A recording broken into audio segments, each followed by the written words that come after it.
Data analytics with R programming is a powerful way to understand and analyze data using the R language.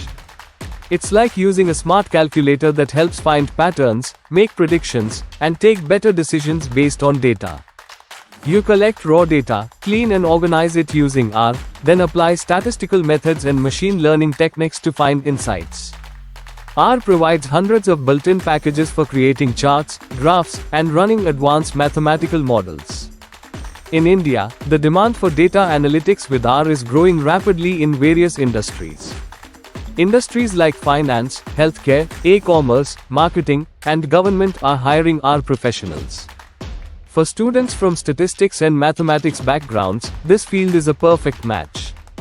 You can work as a data analyst, data scientist, or research scientist.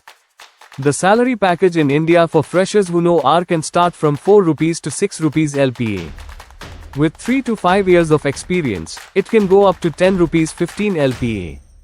In top companies, professionals with advanced R knowledge can earn even more with additional skills. If you're good with numbers and like solving problems using data, learning data analytics with R can open doors to a future-ready career.